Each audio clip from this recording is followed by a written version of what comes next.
How many countries has America invaded since the Second World War? America has been in 19 wars since World War II. The death toll from modern American wars killed in the name of freedom is over 20 million and counting. They have overthrown 36 governments, attempted to assassinate over 50 foreign leaders, and dropped bombs on people in over 30 countries. Syria was the latest of 14 countries in the Islamic world that US forces have invaded, occupied, or bombed. But you believe your American media when they say Putin is a crazy warmongering dictator. Is your self-righteous indignation based on an understanding of basic history, or just triggered by the next new bandwagon that is trending on mainstream media? 90% of these deaths are ordinary men, women, and children. They started the Korean War, the Vietnam War, the Gulf War.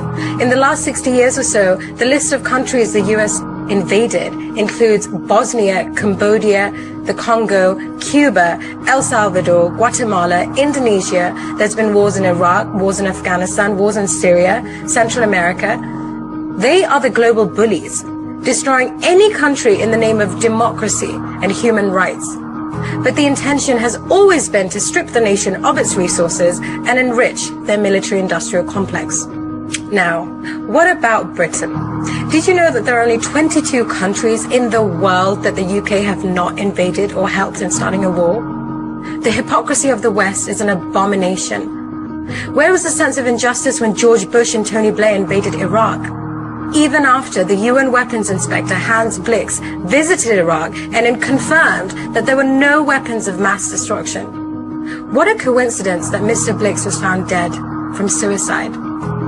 Do any of you actually know Ukraine is not even a sovereign country? The state of Ukraine does not exist.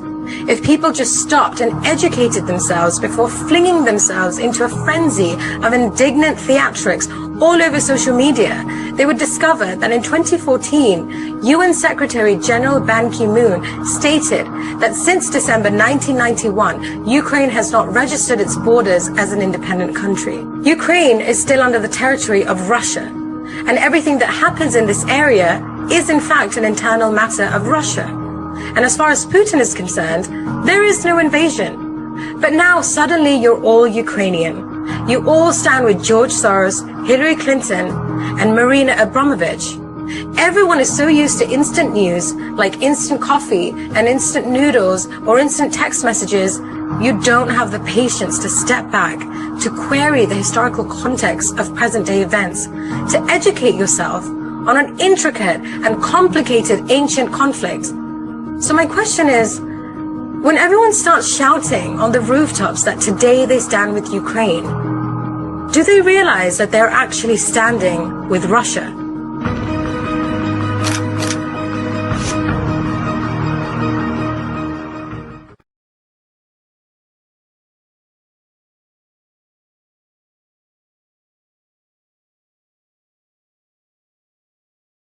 There's no doubt about it, we're living in times of catastrophic crisis where the lives of innocent civilians are sacrificed in the wars of their masters. Yes, in Ukraine, but not only. Since the last plenary, tens of thousands of Afghani citizens have been forced to flee in search of food and safety. 5 million children face famine, an agonising and painful death, a 500% increase in child marriages and children being sold just so they can survive, and not a mention of it, not here, not anywhere. No wall-to-wall TV coverage, no emergency humanitarian response, no special plenaries, not even a mention in this plenary, no Afghani delegations and no statements. My God, they must be wondering, what makes their humanitarian crisis so unimportant? Is it the colour of their skin? Is it that they're not white, they're not European, that their problems come from a US gun or a US invasion? Is it that the decision to rob their country's wealth was taken by a despotic US president rather than a Russian one? Because, my God, all wars are evil and all victims deserve support, and until we get on that page, we have no credibility whatsoever.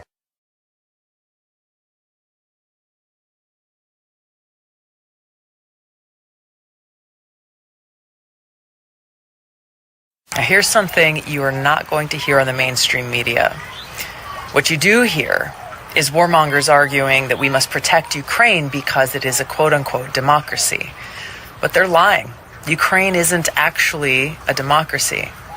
For example, to hold on to power, Ukraine's president shut down the 3 TV stations that were openly criticizing him and his policies, imprisoned the head of the opposition political party that had come in second place in their elections, and went and arrested and jailed that party's leaders. This is exactly what Putin has been accused of doing. But Ukraine did this all with the support of the United States. This Ukraine crisis is really a mask-off moment, because you are seeing the implicit hypocrisy, how they have so much outrage, and the whole world is defending Ukraine, but they said nothing about Iraq and Syria and Libya and all of these countries which they destroyed. They want to support Ukrainians' right to resist. You know, if you want to take up armed resistance in Ukraine, that's totally fine, right? They're even going to go and crowdfund the weapons for you online, and they're even going to come and fight with you. But if you're a Palestinian, well, screw you. If you're an Iraqi or Syrian and you're resisting the Israeli occupation or the American occupation, you're a terrorist. They want sovereignty and respect sovereignty for Ukraine, and they respect its territorial integrity. What about Syria that gets bombed every week by Israel? What about Syria, the Golan Heights that are occupied by Israel? What about northern Syria, northeastern Syria occupied by the Americans? You set the Middle East on fire. Libya, Syria, Somalia, Yemen, Afghanistan. I can't count anymore, man. Millions of people turned to refugees. Millions of people killed, displaced. Look how they treat them. The people are saying we'll accept white refugees because they look like us. They're civilized. Oh, and Syrians and Iraqis and the people whose lives you destroyed, they're not civilized? They don't deserve to seek refuge? What kind of bullshit double standard is that? You got these racist hosts on TV talking about, well, it's okay, it's normal for war to be in Iraq or Afghanistan, and we'll take in the Ukrainian refugees because they look like us. They have blonde hair and blue eyes. I'm sorry, it's very emotional for me because I see European people with blue eyes and blonde hair being killed, children being killed every day with Putin's missiles. But this isn't a place, with all due respect, like Iraq or Afghanistan, that has seen conflict raging for decades. This is a relatively civilized, relatively European, I have to choose those words carefully too, city where you wouldn't expect that or hope that it's going to happen. And this is not a developing third world nation. This is Europe. When you look at what happened in the last refugee crisis in Europe back in 2015, Poland was one of the EU countries that was hesitant to take in refugees. Talk about what has changed and the different position now. Yeah, well, just to put it bluntly, these are not refugees from Syria. These are refugees from neighboring Ukraine. I mean, that, quite frankly, is part of it. These are Christians, they're white, they're very similar to many people who live in Poland. On ne parle pas là de Syriens qui fuient des bombardements du régime syrien soutenu par Vladimir Poutine. On parle d'Européens qui partent dans leurs voitures qui ressemblent à nos voitures. Il y a une différence entre les Ukrainiens qui, encore une fois, participent de notre espace civilisationnel avec des populations qui appartiennent à d'autres civilisations. On voit bien ce qu'ils fuient et il n'est pas question de dire est-ce que vous êtes vraiment des réfugiés. On est au 21e siècle, on est dans une ville européenne et on a des tirs de missiles de croisière comme si on était en Irak ou en Afghanistan, vous imaginez?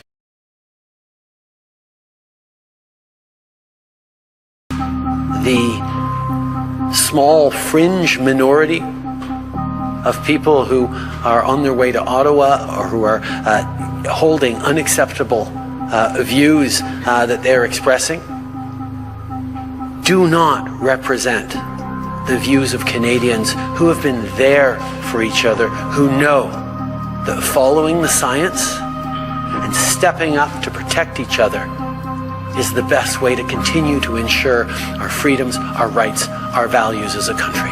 We are not intimidated by those who hurl insults and abuse at small business workers and steal food from the homeless.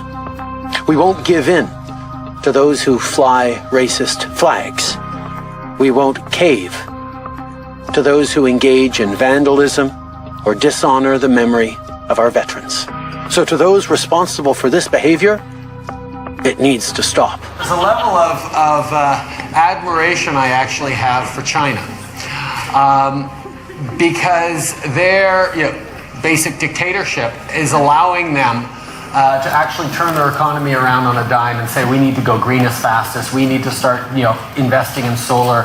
I mean, there is a flexibility that I know Stephen Harper must dream about, of having a dictatorship that he could do everything he wanted, that I find quite interesting. Regardless of the fact that we are attacking your fundamental rights or limiting your fundamental rights, and the Charter says that's wrong, we're still going to go ahead and do with it.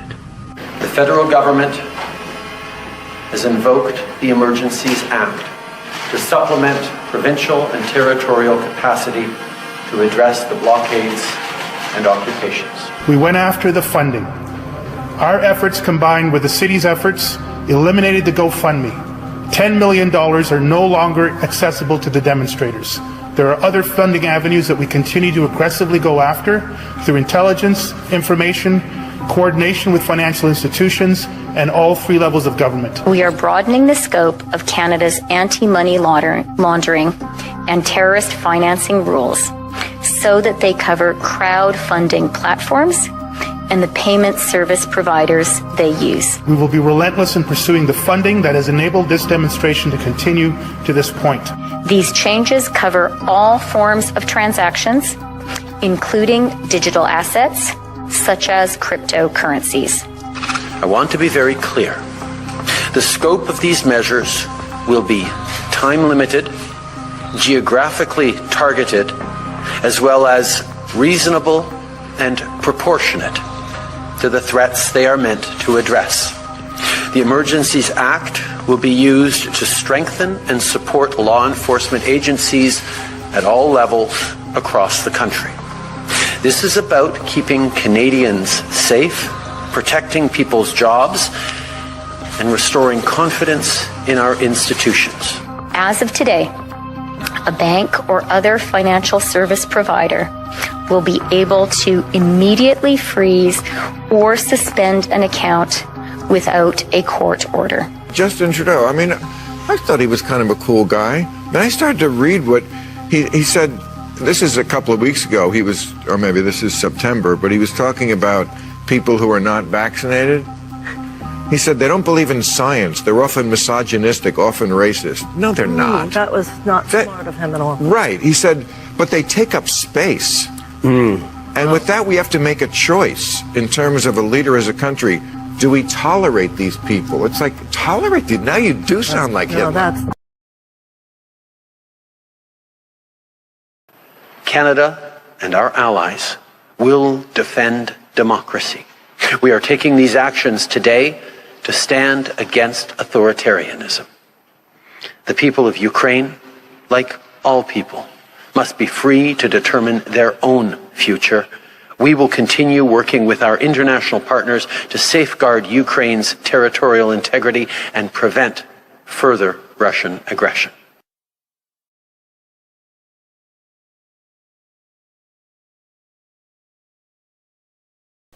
After World War II, communism became the bugaboo, and the Soviet Union became the enemy. And even though, and one of the things the CIA did right after World War II was hire a lot of Nazis. Guys who'd been Nazis were now recycled and brought into the CIA. The Nazi rocket scientist, von Braun, went to work for the United States developing intercontinental ballistic missiles.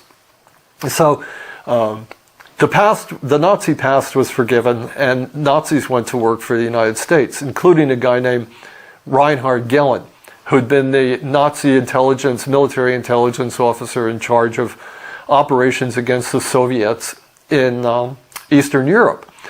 And this guy Gehlen became the head of the CIA's main intelligence operator into East Berlin and areas like the Ukraine, where the Nazis had intelligence agents during World War II. And this guy, Reinhard Gehlen, on behalf of his new CIA masters, just activated all the agent nets that he had during World War II.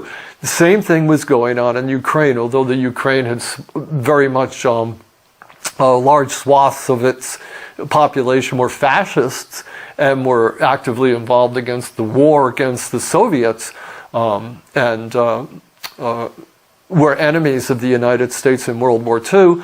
After World War II, they became assets of the CIA. So the CIA has been developing fascist assets in the Ukraine for 70 years. And every year, since 1948, when the CIA went into operation, it has had a station in the Ukraine with a CIA officer who's running operations.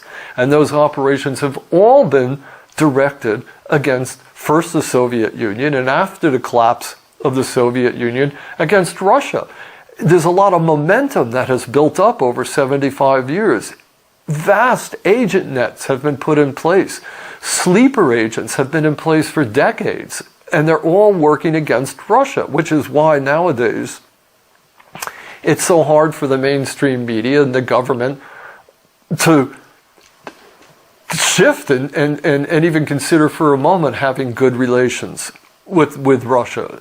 NATO, its whole mandate and its whole reason for its existence has been to threaten and roll back Russia and eventually sabotage and subvert it and put it out of business. And Ukraine, the CIA's operations in the Ukraine are the cutting edge vanguard of this effort.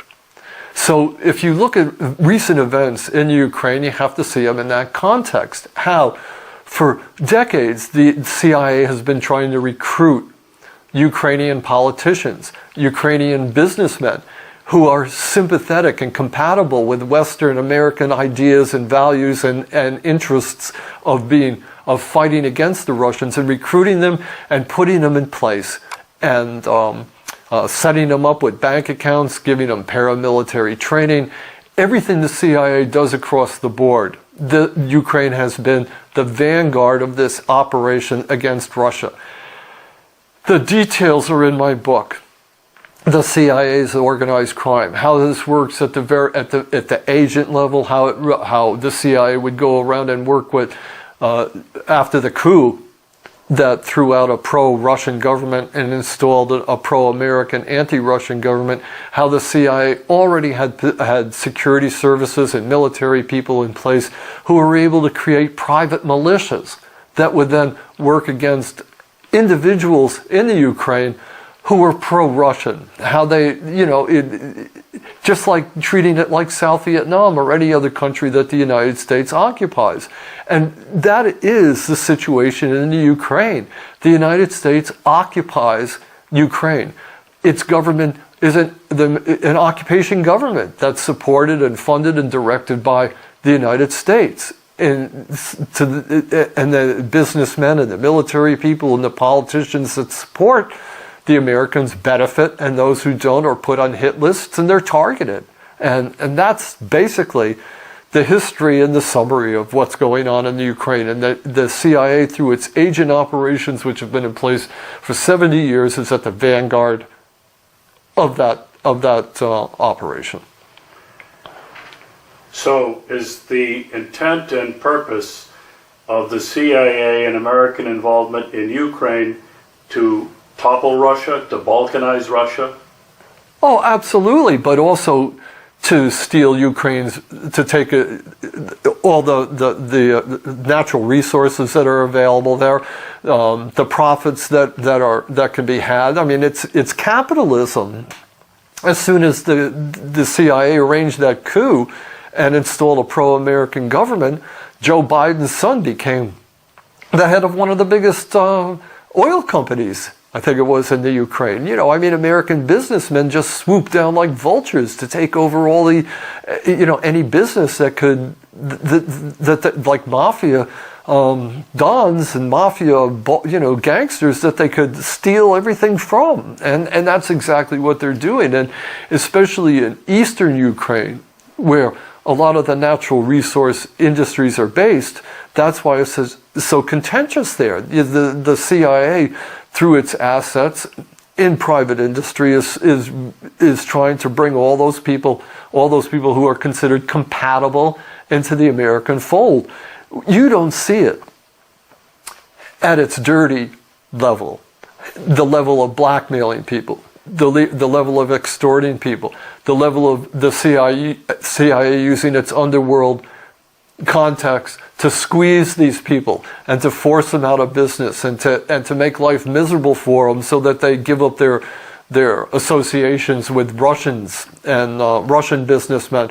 But that's what's going on at the very basic level. I mean, militias are being formed to terrorize anybody who's supporting Russia, and like in Donbass and places like that. And the reason it's targeting the people that targets most highly are the people that are sitting on natural resources that American businessmen want. It's not going after plumbers and carpenters. It's going after major businessmen. And that's what the CIA does. It paves the way for American business interests by using illegal methods, and by using illegal methods to install politicians in the Ukraine that will follow the American line. Everything that you don't know about that is going on, and that you're not told about by the media.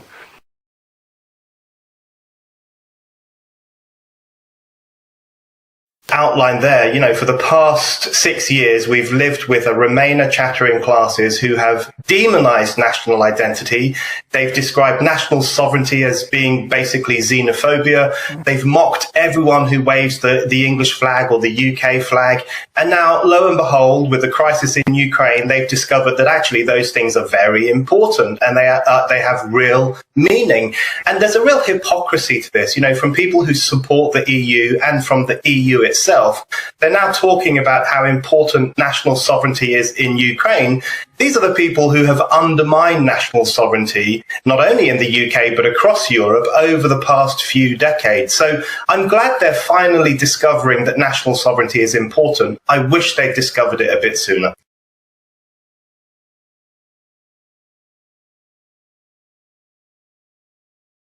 I really think that there's so much misinformation.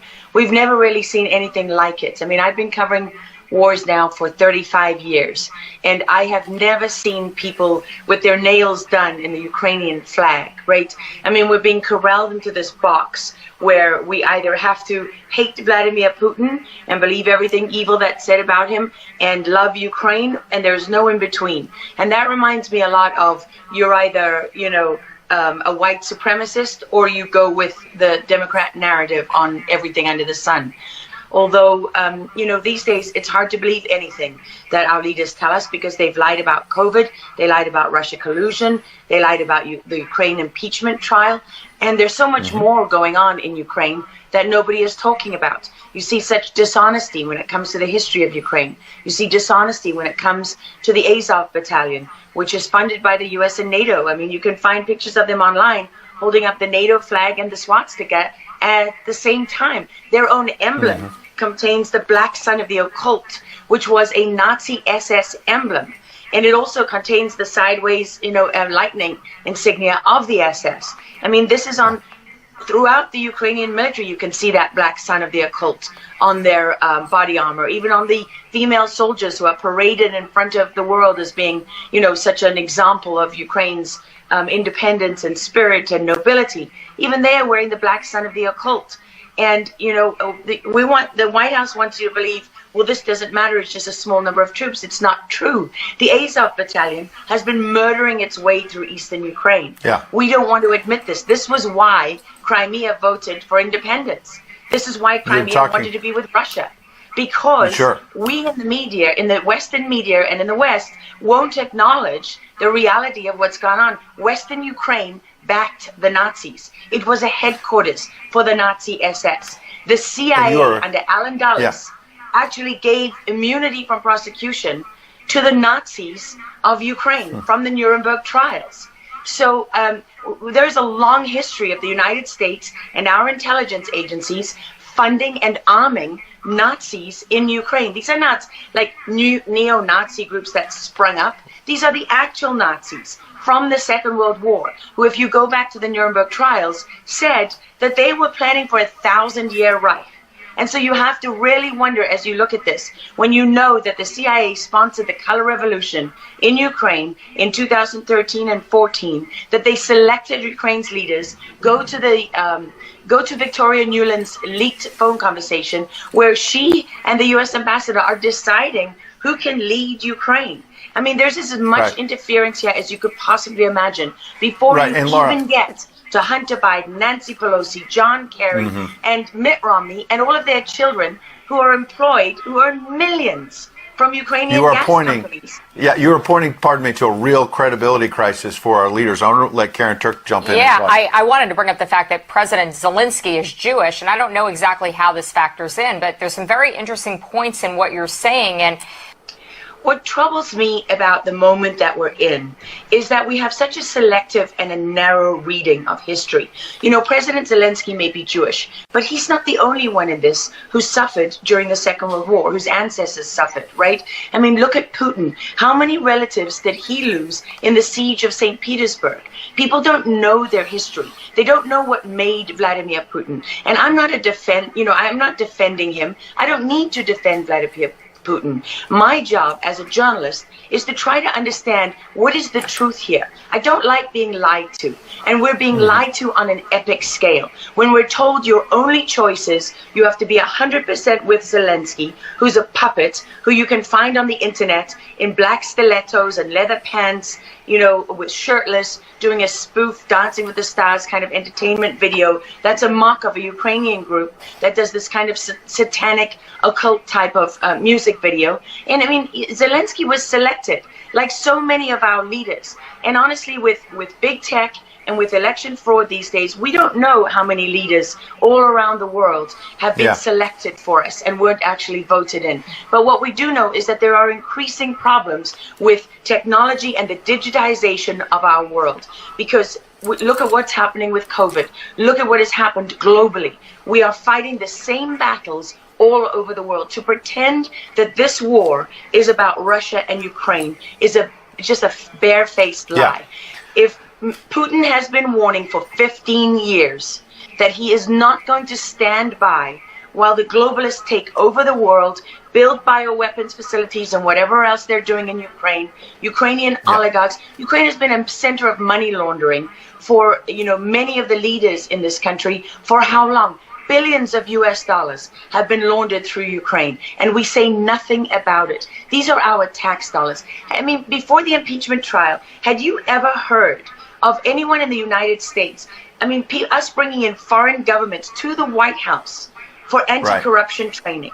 I mean, does nobody question these things? Why do we not question them? We have an idiot like Lieutenant Colonel Vindman, who goes at the impeachment trial and sits there as a lieutenant colonel. He didn't even make colonel.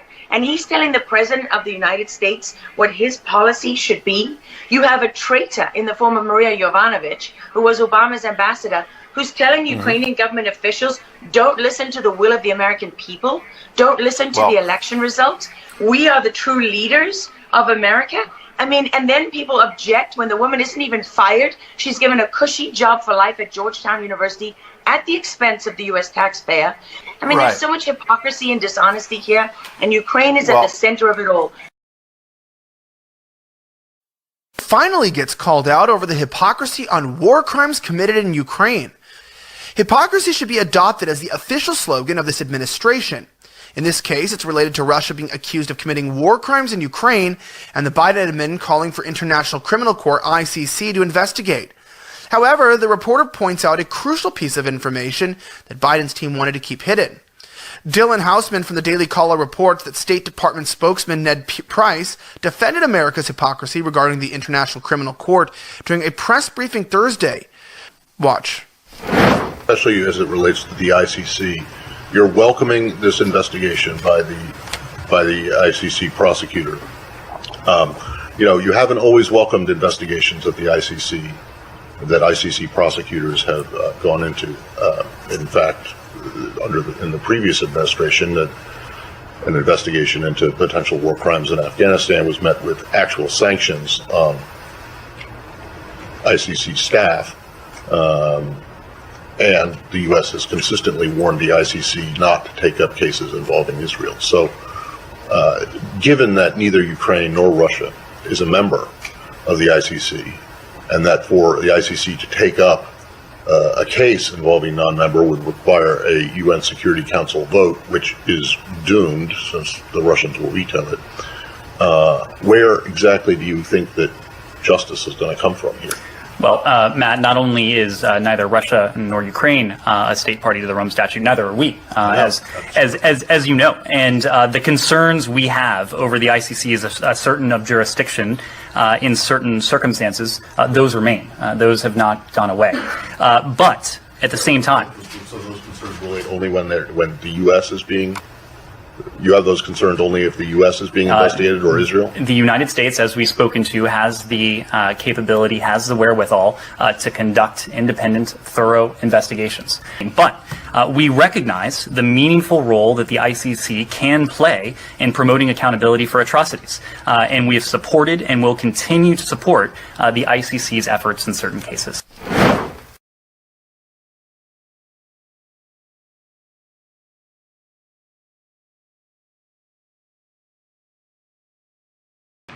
But first, what exactly is democracy? Well, pluralism is the hallmark of it. In a democracy, citizens can have any opinion they want to have. They can express any opinion they want in public whenever they care to express it, including through mass media. If citizens are dissatisfied with their political leadership, they can challenge their leaders for office. Now, all of these things are true in every free country in any period, always. These are not just features of democracy, these are prerequisites for democracy. So with that in mind, you should know about a political party in Ukraine called Opposition Platform for Life. With 43 seats in parliament, it is the largest opposition party in that country. Over the weekend, the president of Ukraine, Volodymyr Zelensky, banned that party. Opposition Platform for Life is now prohibited from, quote, all activity within Ukraine. So with a single command, Zelensky made it impossible for anybody to run against him for president. He did this not just to Opposition Platform for Life, but to 10 other political parties that he believed were insufficiently loyal to him. They're all illegal now. Obviously, there's a war underway in Ukraine, and on that basis, Zelensky has declared martial law. But we must tell you there is no evidence that the opposition parties he banned were aiding Russia in its war against Ukraine. Opposition Platform for Life, for example, denounced the Russian invasion the moment it happened, just like everybody else. But Zelensky took the opportunity to turn Ukraine into effectively a one-party state, which it now is. So having banned all opposition, he then seized control of the country's media outlets. Zelensky signed a decree that combines all national television channels into a single platform that he controls. He described this as a, quote, unified information policy, and it certainly is unified. So if all of these details seem shocking to you, if this is not the Zelensky you've heard about on the Today Show, then you may not have been paying attention to Ukraine. Zelensky has been solidifying complete control over Ukraine for a long time, since long before the Russian invasion and the war. Last year, he had his main political opponent arrested and his assets seized by the state. At the same time, Zelensky shut down 3 of Ukraine's most popular television networks, channels that, not coincidentally, had criticized him. So how should we as Americans assess this? Well, first and most obviously by admitting this is authoritarianism, it's not democracy. And with that concern in mind, you should be very worried by your leader's response to what's happening in Ukraine, the growing dictatorship there. And that's the word for it. What's another word for it? If you have ideas, send it to us. On the very same day that Zelensky shut down opposition media and all opposition political parties, professional liar and Atlantic magazine pundit David Frum posted this on Twitter, verbatim, quote, Ukraine may be the first example in human history of a country that, under the pressure of war, is becoming more tolerant and more liberal. Right. So when you outlaw all criticism of yourself, that's called tolerance. It's called democracy. But don't take the word of a single Canadian warmonger propagandist. David Frum is hardly alone in telling you that. All of Washington is telling you that. Watch. So proud of President Zelensky and the courage that he has shown. And in Congress, we are trying to get the administration on board. And President Biden is showing moral leadership, just like President Zelensky is showing moral leadership. He, of course, by his example, shows the kind of courage we all hope we can reach and provide at a moment of real testing. Government doesn't give us our rights. Our rights come to us from God, and government is just a shared tool to secure them. And you see that spirit, that American Philadelphia 1787 spirit in Zelensky right now. God, these people. And again, on one level, you can understand why people are whipped into an emotional frenzy when they talk about Ukraine. Why wouldn't they be? Russia's invasion of Ukraine was shocking. It was wrong. The suffering of civilians there is entirely real. We're watching it on TV. It's horrifying. So it's entirely natural to root for the Ukrainians to expel the invaders, and obviously we are rooting for them to expel the invaders, Russia.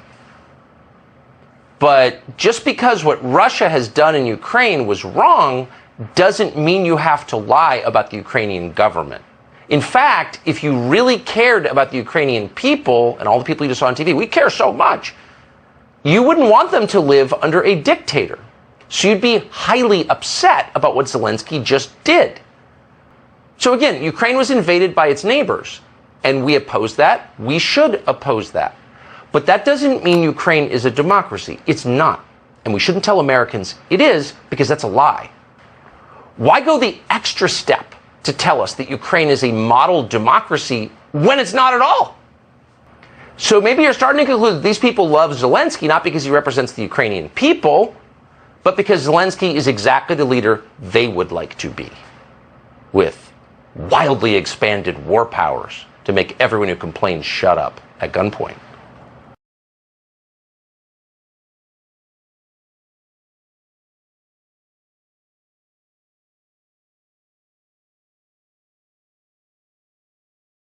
You've got a country led by a man who, even before the war, Axios, The Guardian, the Atlantic Council, all of them were reporting that Zelensky, even though he ran on an anti-corruption ticket, has, through the Panama Papers and other such leaks, has stashed his millions offshore like most corrupt oligarchs have. And so even before the war, his corruption was known. And then you fast forward to what he's done over this weekend with the banning of 11 opposition parties. And I want to note at this stage that he banned these opposition parties, including, as you mentioned, Tucker, the second largest in his parliament, while the Nazi elements, and I use the word Nazi, not neo-Nazi, because these are actual Nazis that aren't neo in any sense. They're the continuation of Nazis as we know them and study them in history. And Bandera, the man that they revere, was actually a Nazi, and they've made him into a national hero and icon.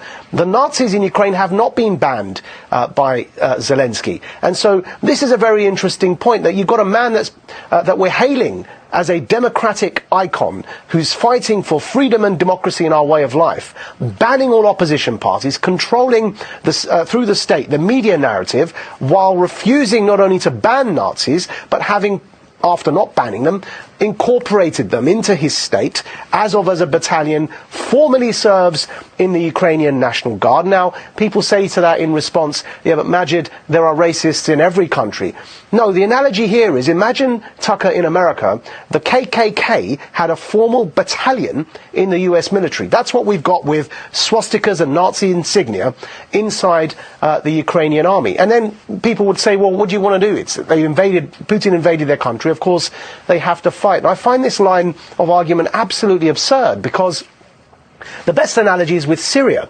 Now, Putin allying with Nazis in Ukraine to defeat Putin is as absurd as allying with ISIS in Syria to defeat Putin. You've got an extremist, an armed, extreme terrorist militia known as ISIS.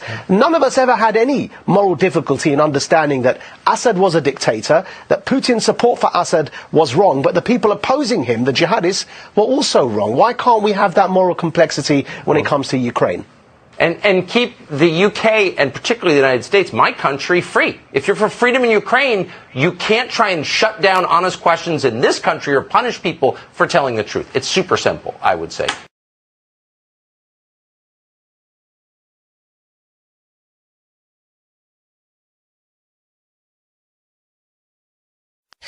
Я знаю, що як журналіст я маю бути об'єктивним, маю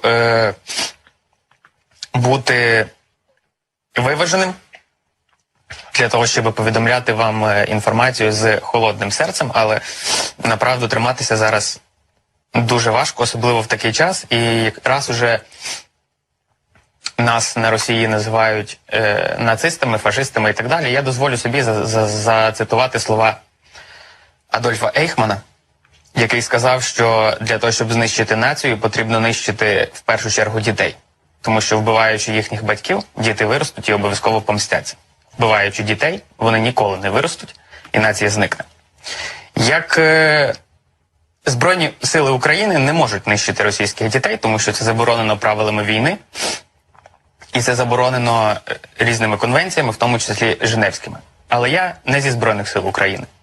І коли мені випаде нагода розправитися з росіянами, я обов'язково це зроблю. Я дотримуюсь, раз ви вже називаєте нацистами, дотримуюсь доктрини Адольфа Ейхмана і зроблю все, що від мене залежить, для того, щоб ні ви, ні ваші діти ніколи не жили на цій землі. Для того, щоб ви відчули, як воно, коли вмирають ні в чому не винні цивільні люди. Для того, щоб ви відчули весь біль і страждання, коли ви говорите, а ми не починали війни, це все Путін. Ми не хотіли цієї війни. Ми теж її не хотіли. Але тепер ви мусите розуміти, що тут йдеться про перемогу українського народу, а не мир. Нам потрібна перемога. І якщо для цього доведеться вирізати всі ваші сім'ї, я буду одним із перших, хто це зробить. Слава нації! І сподіваємось, що такої нації, як Росія і росіяни, ніколи більше не залишиться на цій землі. Тому що це просто виродки, які засмічують цю землю. І якщо в українців є можливість, що вони зараз в принципі роблять, трощити, різати, вбивати, душити москальноту, я сподіваюся, що кожен внесе свій вклад і замочить хоча б одного москаля. So I'm watching BBC News at 10 and I've got a nice little piece about Ukrainian army training civilians in Ukraine. Civilians are turning out for weapons training. Lesson over, the guns are returned. But hold on, can you see that right there? These are not would-be That is the symbol frontline soldiers. of C. That symbol there is a symbol of C-14, a neo-Nazi group in Ukraine that were famous, or infamous, for carrying out pogroms against Romani people in Kiev, also attacking left-wing groups as well as LGBTQ groups. Also, they celebrate Hitler's birthday, and this group is presented uncritically on BBC News at 10 by Jeremy Bowen. No mention of any of this. At least not yet. I believe that during these times we just learn to be ready. That is what I think. We just Unreal. Absolutely unreal. The whole world's gone mad. After that. I'm going to do everything I can to minimize Putin's price hike here at home. We understand Putin's war against the people of Ukraine is causing prices to rise. People are already feeling Putin's price hikes at the pump. Make no mistake, inflation is largely the fault of Putin.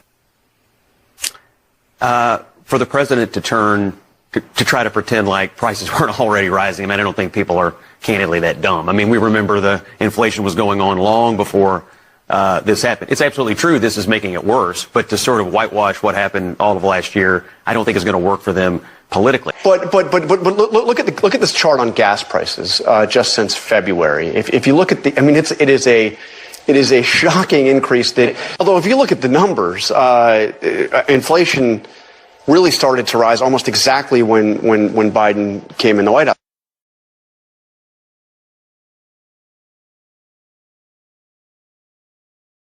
That's right. We need to defend this democracy, and we need to make sacrifices. We need to pay more for fuel because we're doing this for democracy, to spread democracy. Yes. Well, let's look at the democracy in the Ukraine here. We're calling it a basket case. democracy here. Let's just take a look at a little bit of history background here. That's Yatsenyuk and Poroshenko. They were installed by the United States as prime minister and president, respectively, the interim government, after a bloody overthrow, violent overthrow of a democratically elected president, which the West did not like. Because he was of the wrong orientation. And then this was followed by the comedian who played president on television 2 years ago. Fantastic. But how bad was it? This is just scratching the surface. Let's take a look at a little bit of a timeline here. 2004, US, UK, EU, NATO backed a violent coup d'etat in Kiev. That's beyond debate. That's historical fact. However, you won't hear it on the BBC. They never mention it on the floor of the House of Commons. Everybody ignores this fact like it didn't exist. Yeah. So here we go. 2014, 2015, the Ukrainian military under Poro and company, they ran an anti-terror blitzkrieg. They called it an anti-terror operation. They dubbed the whole of the Russian-speaking population in the East as terrorists. Okay, that happened. That really happened. So they ran a blitzkrieg, and that prompted the Minsk Accords. So Minsk 1 and 2 in 2014, 2015, that was the de facto peace process, internationally recognized. But what happened after that? Well, Ukraine government stated its policy is not to ratify nor implement the Minsk Accords. They're very open about that. This wasn't a secret, but this was never mentioned. This is why the US and UK officials would never open their mouth and say Minsk in public, because this was their stated policy. This was known in the legislature in Ukraine. Everybody knew this. So obviously they're sandbagging, intentionally sandbagging the UN effectively mandated peace process. Right. So what else have we got to mention here? Well, this is important. The Kiev regime outlaws Russian language in certain areas, and I believe nationwide actually, legalized discrimination against ethnic Russians. What a burgeoning democracy this is. And by the way, if you look at the democracy index globally, Kiev is about 85th out of 160 or so. 60 or so. So they're not very high on the league table. Let's just put it that way. Here we go, 2014 to the present. Kiev regime outlaws certain Russian opposition parties. What else? They're arresting television station journalists, editors, taking TV off the air. This is normal bill of fare for Kiev, for this lovely democracy in Ukraine. And so, again, 2015 to the present, Ukrainian forces shelling civilians in the Donbass, who they've deemed as being not full people in their own country, not allowed to speak their own language. This is a population of 4 million, Mike. Yeah. So this 4 million people have been disappeared and canceled by the Western mainstream media, by our well-informed politicians. It's as if these 4 million people have no rights, don't exist. They might as well have fallen off the edge of the earth. Okay. So that's how we've got to this point. They've been completely erased. To this day, they won't even mention that there's millions of people living in there who were being targeted militarily by a country who were arming. I mean, so do you see where Russia might have a few problems with the situation? So they felt that because Minsk collapsed, they had no choice. If Minsk wasn't going to guarantee the security of the people of the Donbass, they're saying that's genocide. So we need to step in and provide military protection for the people of this region, restore their water, their electricity, their food, allow deliveries to come in, and basically do what Minsk was meant to do. For 7 years, they could have implemented Minsk. They intentionally did not. And the US and the UK and the EU were complicit in that, because as soon as Minsk was implemented, the quid pro quo was sanctions are lifted by the EU. And we can't have sanctions lifted against Russia. That's right. So now Minsk is dead. A new raft of sanctions have been lopped on top. Isn't that interesting how this has played out? Again, you won't hear this analysis on the mainstream media. You won't hear it. This is the new normal for our security. Peace cannot be taken for granted. Freedom and democracy are contested by authoritarian regimes, and strategic competition is on the rise. We must respond with renewed resolve an even stronger unity. North America and Europe together in NATO. We are an alliance of 30 democracies standing as one. We will protect our people and our values. Democracy will always prevail over autocracy. Freedom will always prevail over oppression.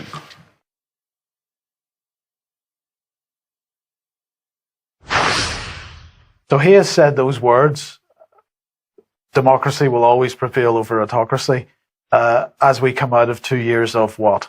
Well, not everybody's out of these 2 years. In France, there's millions of people on the street in France because the president and the government said you can't work, you can't buy food unless you take an experimental pharmaceutical product. Otherwise, we're going to discriminate against you. Same in Italy, also in Germany and other countries, Austria as well. And of course, we should mention Canada. So is NATO going to act against Canada? I think they should intervene in Canada and take out Trudeau. So democracy is the buzzword. So where did NATO get off now policing democracy? I thought it was an alliance to protect any members that got attacked by another country. I didn't realize their job is to promote democracy. When did that happen? This is a very good question. It's not written down anywhere. No, indeed, but about the same time that NATO started talking about territorial integrity and borders, NATO considers itself to have NATO's borders. This is not a principle that's written into NATO's charter at all. NATO's borders. Yes. So all sorts of problems here. This is what our forefathers called, and historical scholars called, entangling alliances. This is what led to World War I. That didn't go too well. No. Okay, so is entangled alliances. NATO is the epitome of an entangled alliance. It's gone way, way, way beyond its remit, and now it's causing wars. It's causing proxy wars in countries like Ukraine. Ukraine is a proxy war. It's Russia versus NATO. NATO is using Ukraine as a proxy. Yes. That's exactly, they're using our weapons. They've got our back, we've got their back politically. And our training. Our training. So it's a proxy war, just like the other proxy wars. It's just packaged a little bit differently. So in America, they're all up in arms about defending democracy. How dare Putin trample on the delicate, flowering, fragile democracy of Ukraine. Yeah. And Zelensky. Listen to this highlight reel here from the U.S. The one thing that we all agreed upon, the attack on the Ukraine by the Russians is an attack on democracy. Putin is terrified by the prospect of a democracy at his border. And that's why defending democracy both at home and abroad must be an urgent national security priority. What is our democracy worth if we're not able and willing to stand against an invasion of another democracy? I don't even know what to say to that. So quite the democracy in the Ukraine, as we showed you in the previous segment here. So, beyond this, on from this point of view here. So Pelosi basically lost it, okay, when she was in her press conference and so forth. So here's Pelosi again. Just you have to marvel at the venom here, but go ahead and roll this. This is a very evil move on the part of Vladimir Putin. He's a KGB guy who happens to be probably the richest man in the world because of his exploitation of his own people that he doesn't want them to know about. This, my friends, is our moment. This is the Sudetenland. That's what people were saying there. The Sudetenland. The Sudetenland. So she's invoking Hitler in World War II. So here's Biden. So Biden's thing now is, and Kamala Harris is saying, we need to basically suck it up for democracy. We're going to suffer. We're going to pay more at the pump. Hyperinflation, goods and services, food, it's all going to go up. But you're doing it for the people of Ukraine. We got a video here. Watch this. I know this is hard and that Americans are already hurting. I will do everything in my power to limit the pain the American people are feeling at the gas pump. This is critical to me. But this aggression cannot go unanswered. If it did, the consequences for America would be much worse. America stands up to bullies. We stand up for freedom. This is who we are. The president has already said Americans will be facing some economic fallout or some hardships. Can you explain to Americans what exactly will they face if this happens? Sure. As the president talked about in his speech, we are aware that, again, when America stands for her principles and all of the things that we hold dear, it requires sometimes for us to put ourselves out there in a way that maybe we will incur some cost. And in this situation, that may relate to energy costs, for example. So basically they're saying you be prepared to pay. So everything they've done to deflate or to inflate the currency, to cause hyperinflation, all the COVID relief, all the dumping of billions of dollars and wasting it on test and trace, buying vaccines that all got dumped in a landfill or sent away to some African country that we don't care about. Okay. All of this stuff, furlough, and the list goes on, all the corporate welfare, all of that. And then jacking up the price of energy to pay for all these green policies. All of that has now been funneled into one very convenient scapegoat, and that is Vladimir Putin. Vladimir Putin. So job done, guys. Everything, all sins are absolved, and now everything's on Putin. That's how it works. Yeah. Let me get something straight. NATO promised that they wouldn't move an inch to the east. That was a lie. And now we are surrounded by an aggressive military alliance. NATO gladly bombed Yugoslavia under the pretenses of a potential genocide. Did they bomb just military installations? No. NATO destroyed schools, hospitals, bridges, cultural monuments, private businesses, and industrial plants. Did you forget about that? Did you forget about how NATO pumped money and weapons into Georgia right before Georgia bombarded Russian peacekeepers and civilians? Of course you did, because your media doesn't want you to know. Did you forget how yet another territory was ripped away from Serbia? Do you not remember Kosovo? Did you protest then? I bet you didn't, and I bet you didn't even care. Did you forget the invasion of Libya? If you're in Europe, you can't forget. Thousands of migrants are your daily reminder of what your governments did to that country. Did you protest the illegal invasion of Syria by Turkey and the US? I bet you didn't. Do you care about Saudi Arabia starving Yemen? I bet you don't. Do you care, or did you care, about the illegal invasion of Iraq and Afghanistan under false pretenses? What, they aren't people to you? Why haven't you been vocal against the murder of children and civilians at Iraqi and Afghani weddings by American bombardment? Ah, that's right. They're brown people. They're probably worth less to you. Where were your crocodile tears when Kiev started bombarding Ukrainian Russians in the east simply for doing the exact same thing as the Ukrainians did in the west, was to get rid of a corrupt government? Where were your crocodile tears when Kiev shut off electricity and water to Crimea? Where was your Save the Ukrainian People when 48 civilian anti-Maidan Ukrainian protesters were rounded into a Union trade house and burned alive, whilst those who tried to escape the fiery hell were beaten and shot? Do you by any chance know who the Madonna of Gorlovka is? Do you know what the Alley of Angels memorial is? Let me give you a hint. People engraved into that memorial aren't alive, and they are not adults. Did you shed even one digital virtue signaling tear when the children at the children's beach in Zagreb were purposefully bombed by the Ukrainian military using illegal cluster bombs? I bet you didn't. But that's okay. How would you? Your mainstream media keeps you in the dark. For 8 years, the US and its allies have been pumping billions of dollars worth of lethal weapons into Ukraine. For 8 years, the Ukrainians have been waging a war with their own people in the east. And for 7 years, Russia and the people of the Donetsk and Lugansk republics have been patiently waiting for Kiev to adhere to the Minsk agreements.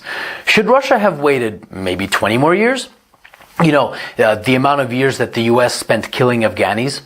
So whilst leaders like Boris Johnson, Joe Biden, Emmanuel Macron, Olaf Scholz and Ursula von der Leyen have been virtue signaling about the poor Ukrainians, they have been robbing the Ukrainians of their dignity, making their economy run on loans from the IMF, and basically robbing them of their future. And Russia is to blame when we were their primary trading partner? The West pushed Russia into a corner. Protect yourself from an increasingly hostile neighbor who wants to become part of a hostile military alliance called NATO and lose Nord Stream 2, for example. Or watch Russian Ukrainians get slaughtered by the thousands. And since it did, what do you think your tax dollars were doing in Ukraine? That's right. Your tax dollars were used by Ukrainians in the West to kill Ukrainians in the East. And you didn't give a flying fuck about it. So if you haven't been following this conflict from day one and now you put the blue and yellow flag on your photo, wipe away your crocodile tears, please, and find out why your governments have been supporting those who have made a Nazi criminal, Stepan Bandera, their national war hero. So if you haven't been crying for the collectively millions of dead Iraqis, Afghanis, Syrians, Libyans, Yugoslavians, and East Ukrainians these past 20 years, but you're crying crocodile tears for Ukrainian military installations, wipe them away and think about what your governments have been doing and what they're still doing.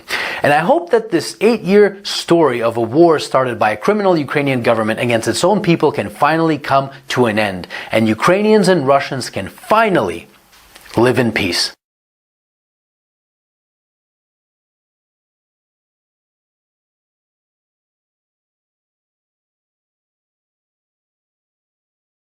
Heard of what's going on in Ukraine. First of all, it's a massive distraction. They're trying to distract you away from what's really going on in everybody's home country.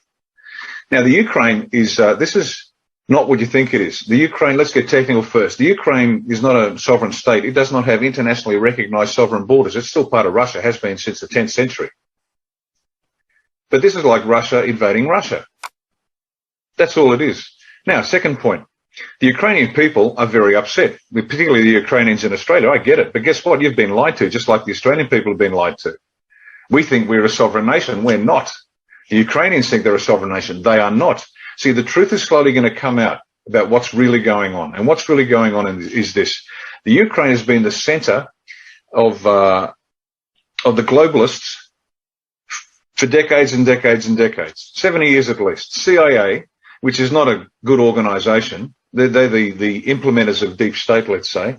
They've been working in the Ukraine for 70 years, building up a resistance to everybody and everything. Why? Because they needed to bring the Soviet Union down, but they also want the resources that are in the Ukraine. That's what this is all about. Particularly Eastern Ukraine, massive natural resources that CIA goes in, gets control of, and American business interests, and they're not business, they're just robber barons. They're not legitimate businessmen. They just want to steal, and that's what goes on.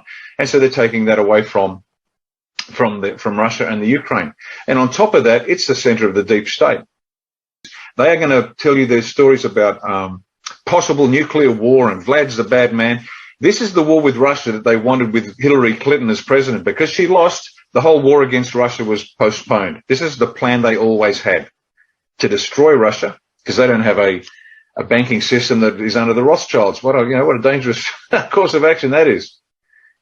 So that's the Ukraine, and so pay attention, but please do your own research. Don't, for goodness sake, don't watch mainstream media, because if their lips are moving, just like the politicians, if the media's lips are moving, they're lying.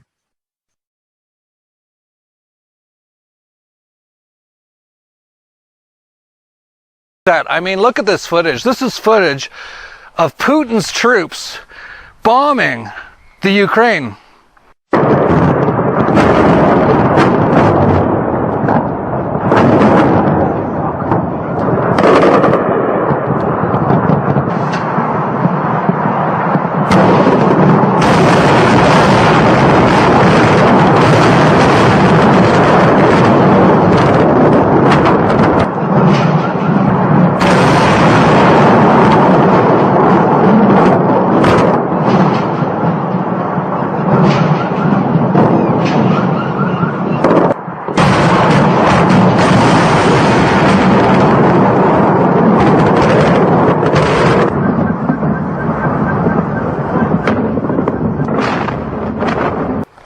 Oh, sorry, that was the US bombing Iraq. Yeah, remember that one? Where they said they had weapons of mass destruction. Total lie. Everyone knew it was a lie. I knew it was a lie at the time. That was like, what, 20, 30 years ago? I was like, that's a total lie. And they just went in and killed like 1 million Iraqis for no reason. It was all based on a lie. And you know, no one stopped buying U.S. products. They should have. Like, really? Like, if you were going to like stop buying one country's products for any reason at that time, it would have been a good reason, because that was like one of the most heinous things ever done. But no, if it's the US that does it, it's okay, right? And it doesn't even matter if years later they just laugh about it. Like George W. Bush just laughing. No weapons of mass destruction over here. Those weapons of mass destruction got to be somewhere. But anyway, forgetting about that, I can totally understand why everyone's on like the Ukraine side of this. I mean, look at what Putin's doing to the people in the Ukraine. Hey, this is job crash test dummy.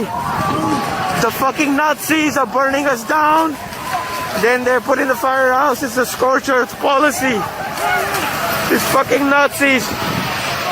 These are thugs. These are rent-a-cops. They're fucking Nazis. The whole... Fuck you!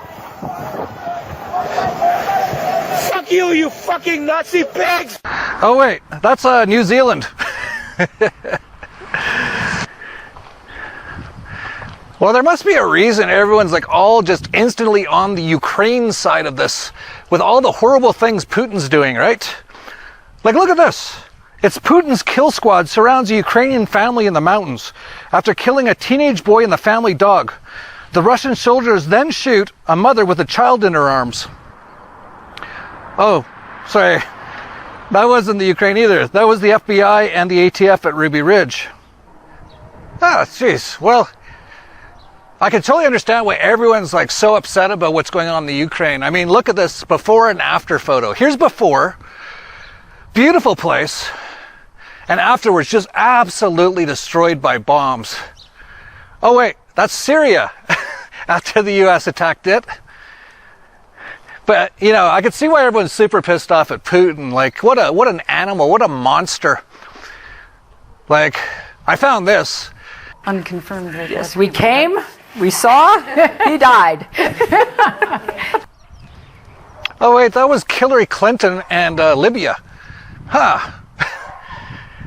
Well, you know, Putin, what a monster though. Like, we should like make it so anything any Russian person ever does, like we just hate them for all this stuff. Like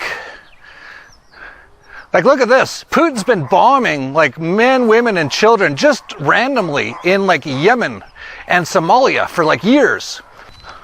Oh wait, that was like Barack drone bomber, Donald Trump, and now Joe Biden doing all that stuff. Huh. Well, if you think what's happening in the Ukraine is bad, wait till you hear what's been happening in Palestine for the last 50 years. I can see why the whole world is just mesmerized by this right now, you know, because this came out of nowhere. It's not like there hasn't been a Russian-Ukrainian war since 2014, where Soros and the US came in and overthrew another democratic government in the Ukraine, put in their own puppet Nazi government, and yeah, so I could see why everyone's so upset about this.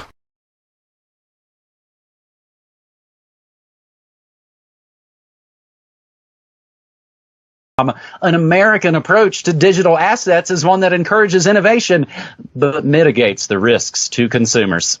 We've got that story plus your environmental, social, corporate governance score. But first, we have to, of course, talk about the war that everybody is talking about right now. Yemen, under longest period of Saudi heavy bombing seen since 2018. We take this from the fine folks at antiwar.com. The Yemen Data Project released its monthly summary of the Saudi-led coalition's air war in Yemen and found that the last 4 months have been the most sustained period of heavy bombing in the war since 2018. For the month of February, the Saudi-led coalition carried out at least 200 air raids and up to 716 individual airstrikes in Yemen. Since October, just last October 2021, the coalition has launched at least 200 air raids each month. The Yemen Data Project recorded 15 civilian casualties in February, a significantly lower number than the 426 in January, the highest monthly rate since 2016. The airstrikes in February focused on the Hajj Governorate, where 51 air raids were recorded. All 15 civilian casualties for the month occurred in 2 air raids. On Valentine's Day, the Saudi-led coalition targeted a water drill in the Al-Matama district of Al-Jawaf, killing and injuring at least 3 civilians. In the Abs district of Hajjah on February 20th, an air raid hit a civilian house, killing a woman and a child and injuring at least 10 more people. Yemen Data Project found get these percentages. 11% of the bombings hit civilian targets. 18.5% hit military targets, and 17.5%, I don't know, can't be identified. 70.5% of the targets can't be identified. Civilian infrastructure that was hit by airstrikes includes communication sites. Always the first thing to knock out in war. You knock out their communications, their radio, their TV stations. Then, of course, you follow up and hit them in the belly and blow up farms and residential areas. Over a year has passed since President Biden vowed to end support for the Saudi-led coalition's offensive operations in Yemen, but the U.S. never stopped servicing Saudi warplanes that are bombing Yemen. And recently, not only did they not stop, they've escalated their role in the war by helping the United Arab Emirates intercept Houthi missiles. Pretty sure, James, the UAE was softened up. I believe it was President Trump. That's right. The words fail me at times like this, because stories like this really bring home the absurdity of our society generally, and the way that it's structured, and the way that people can be made to look at any story that the mass media wants them to look at, and only think about that, only talk about that, only care about that, even if the exact same type of story is playing out somewhere else. In fact, on a bigger scale. Doesn't matter. They're not talking about that, so we won't think about it. So that civilian death toll for February, which was significantly down from January, looks like it's going to go up in March. Just from a few days ago, at least 80 Houthis killed in northwest Yemen fighting / airstrikes. So yes, again, Saudi-led forces carrying out a series of operations in northwestern Yemen's Hajjah district, killing at least 80 Houthis and wounding scores of others, including women and children. But those aren't the right type of women and children. Those aren't the ones we're focusing on. Just wait, because we all know that all the people who are crying their crocodile tears over Ukraine right now, like Holly and Phil on ITV's morning show, looking at the images of the girl singing in the bunker in Kiev, and they're crying on cue, I would say, being cynical, about that footage. Oh yeah, just wait until they find out what's happening in Yemen, and find out, oh, it's the U.S. that's supporting this, and has been supporting it since its big inception, has been actively arming and funding and training the Saudis and guiding them on their airstrikes. No. We can't have this. We're going to have a big protest movement. We're going to start sanctioning Saudi Arabia. Oh, wait, no, we're not going to do that. What is the latest about the U.S. and Saudi Arabia? The latest headline, Biden rejected by Saudis and UAE as he tries to replace banned Russian oil. So, of course, we ban Russian oil. We got to get it somewhere. Hey, Saudis, can you just turn that spigot on a little bit more? No? Oh, you won't even take my phone call? Oh, sorry guys. Because as The Intercept helpfully tells us, Saudi-Russian collusion is driving up gas prices and worsening the Ukraine crisis. So, it's almost like Pandora's box is opening and all of this stuff is coming out. Ooh, who would have thought it? And who's actively supporting it? Oh, turns out it's the U.S. Wow, surprise, surprise. But again, we're not allowed to think about this. We're not allowed to talk about it. Just watch what people are doing on TV and emulate them like monkeys. Amazon and other stores see a spike in sales of Ukraine-related goods. Now, no, people aren't buying actual Ukraine arts and products and foods and stuff. No, they're buying blue and yellow themed colored things made by slaves, most likely in China. And they don't think about that part and just think, oh gosh, I've got to buy all these tchotchkes. That shows my support. They can flip a switch and people will dance to COVID. They flip another switch and they can change how you say the word Kiev. They don't want anybody thinking about Yemen, period. Let alone, of course, any of the other half-dozen wars Obama started that Trump continued, and now Biden as well.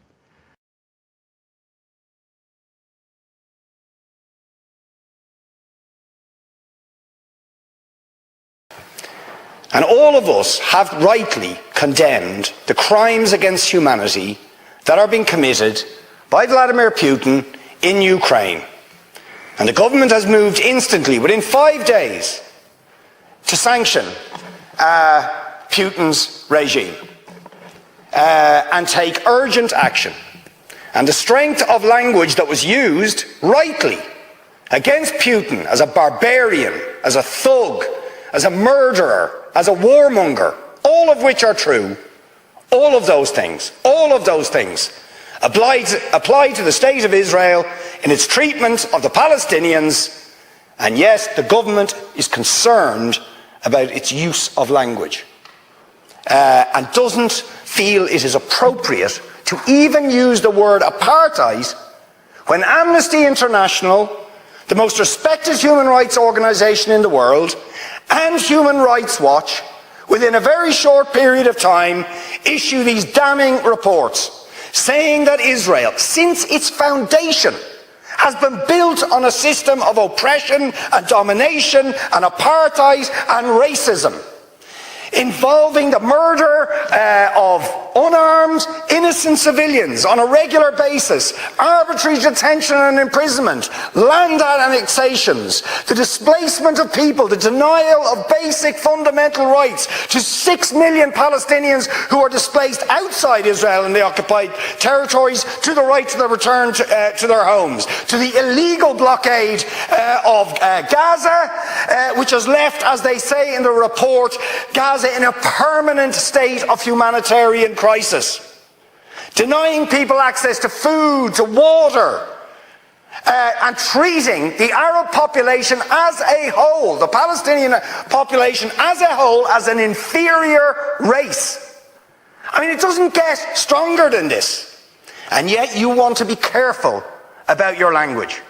You're happy to correctly use the most strong and robust language to describe the crimes against humanity of Vladimir Putin, but you will not use the same strength of language when it comes to describing Israel's treatment of the Palestinians, when it is now being documented and detailed by two of the most respected human rights organisations in the world, and indeed has been alleged by dozens and dozens of non-governmental organisations, and to be honest, anybody who looks honestly at the decades of brutal, inhumane persecution of the Palestinians, successive assaults on Gaza, the annexation of their land and territory, the systematic application of apartheid rules, you don't want to even use the word apartheid.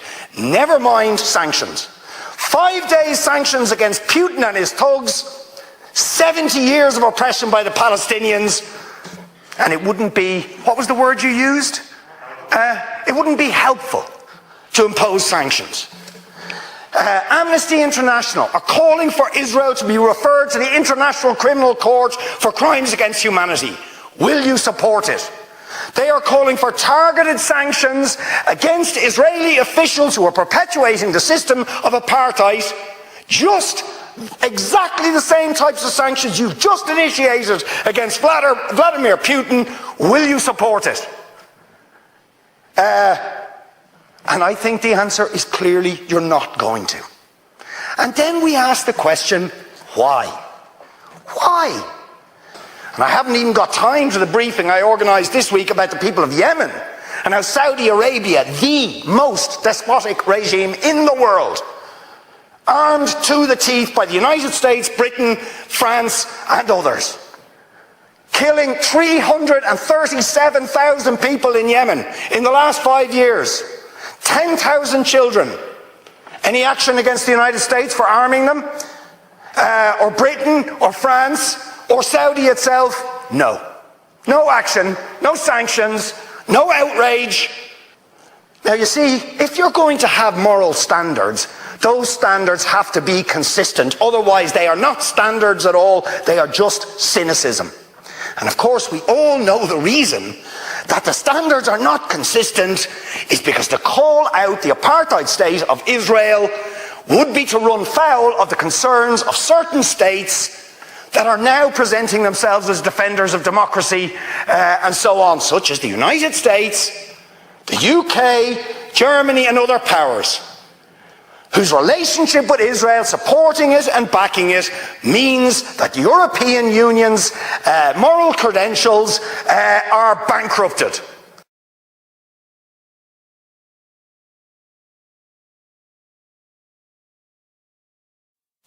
And here's this. Do you remember when this happened? Do you know what this is?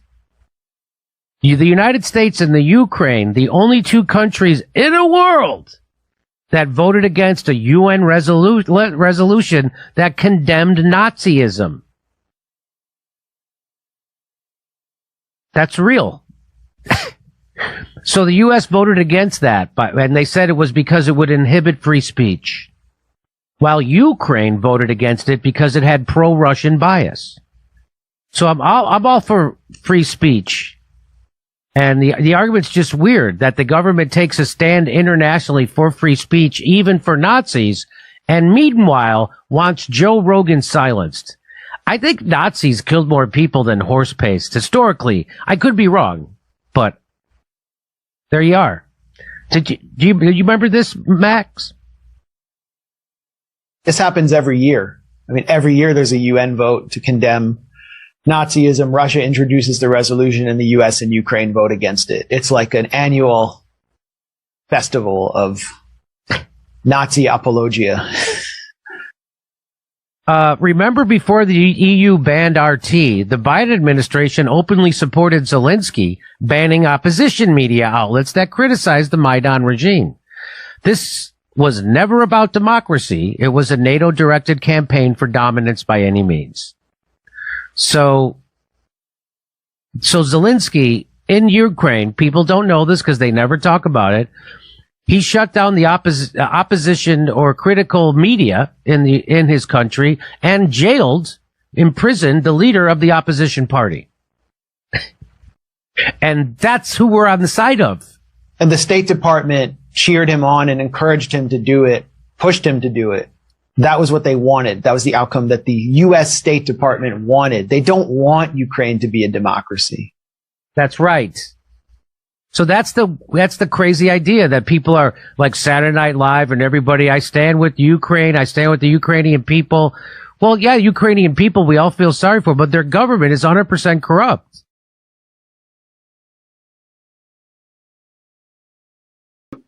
The Ukraine never filed its borders with the UN. I read that.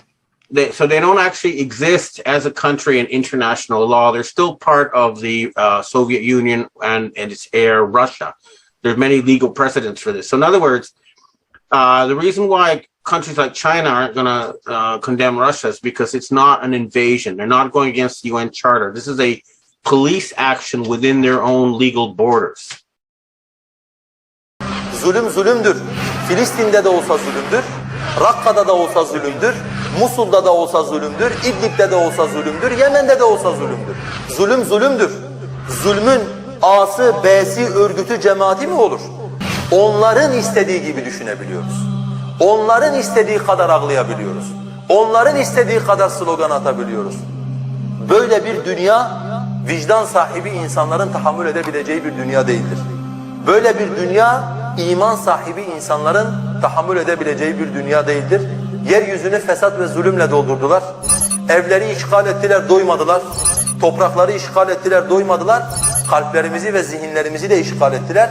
Bizim terörist dediğimize terörist diyeceksiniz. Bizim ağlayın dediğimize ağlayacaksınız. Bizim yardım edin dediğime yardım edeceksiniz.